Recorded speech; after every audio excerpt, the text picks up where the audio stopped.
हजारों पंडित कंठस्थ कर रखे हैं, लाखों करोड़ों एकदम कंठस्थ हैं, शब्द बाई शब्द दोहरा देंगे आपके सामने। लेकिन क्या वो कृष्ण बन गए? उस सत्य को जान लीजिए, वो परमात्मा को जान लीजिए? नहीं, रटने से तोता बन गए। उनके बोलने में वो सौंदर्य नहीं है। जब कृष्ण भगवान बोले थे तो उनके बोलने में एक रस था। वो अनुभव से बोल रहे हैं, वो कोई शास्त्र रट के नहीं बोल रहे हैं, वो अपने जीवन के अनुभव से जो देख रहे हैं, जो वास्तविक है वो बोल रहे हैं। लेकिन तुम तो रट के बोल रहे हो। मैं तैरने का सिद्धांत रट लिया और 50 की भीड़ में बोलने लगा, लेकिन तैरना नहीं जानता, कभी जल में उतरा नहीं तैरने के लिए। क्या बोलने में वो रस होगा, वो आत्मविश्वास होगा? नहीं होगा, वो तो अनुभव के बाद आएगा। तो कोई पंडित पुरोहित से पूछ ही नहीं रहा क्या परमात्मा को जानते हैं, क्या आपको अनुभव है? जिसको अनुभव नहीं वो आपको ज्ञान क्या देगा? अनुभव का तो कहीं बात ही नहीं हो रहा।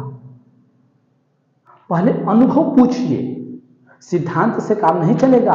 सिद्धांत आपके लिए कसौटी बनेंगे। जिस दिन आप सत्य को जानेंगे, जिस दिन आप तैरना सीख लेंगे ना, उसके बाद जो उसमें सिद्धांत लिखी होगी ना, तब आपके दिमाग में सेट होता जाएगा क्यों अरे बात उस दिन सिद्धांत में लिखी तो थी, आज बिल्कुल सही बात है, उतनी ही गति से पैर मारने में मैं बराबर तैर रहा हूं। लेकिन सिद्धांत को रट के आप तैरना नहीं सीख सकते। लेकिन जब आप तैरना सीख लेंगे ना, तो ये सारे सिद्धांत आपके लिए कसौटी हो जाएंगे। हाँ, बस ऐसे ही तैरा जाता है। सिद्धांत में भी यही बात लिखी थी, इतने गति से तैरना है, इतने वेग से तैरना है। लेकिन नहीं, हम तो कहीं अनुभव की बात ही नहीं कर रहे। शास्त्र शास्त्र शास्त्र, मैं बोल रहा हूं शास्त्र में सत्य है, पर वो अनुभव के बिना अधूरा है। तो आप अनुभव कैसे कर सकते हैं? साक्षी बन के। आप सबके एक दृष्टा हैं, आप व्यक्ति होके सोच रहे हैं, और व्यक्ति ही आत्मा है, समष्टि ही परमात्मा।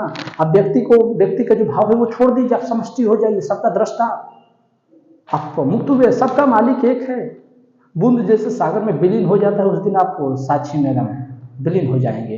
हाँ, ये घटना एक दिन में नहीं होगी, 2 दिन में नहीं होगी, समय लगता है, पात्रता पर निर्भर करती है। बुद्ध भगवान को 6 साल में सत्य मिल गया, तो जैनों के तीर्थंकर भगवान महावीर को 14 साल लगे।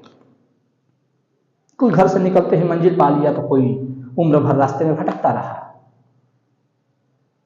तो ये नियति की बात है, पात्रता की बात है। कोई एक ही क्लास में 5 बार फेल होता है, और कोई एक क्लास में एक ही बार में टॉप कर देता है। क्यों? वो रुचि की बात है। जिसके अंदर रुचि थी, ललक चीज पढ़ने की, वो एक बार में टॉप कर गया। जिसके अंदर ललक ही नहीं उस चीज के बारे में, आप उसे रटाते रहिए, वो फेल ही होगा। तो यही बात है, आपको रस होना चाहिए अध्यात्म को जानने के लिए, परमात्मा को जानने के लिए। परमात्मा को जानने से होता क्या है? आप मुक्त हो जाएंगे।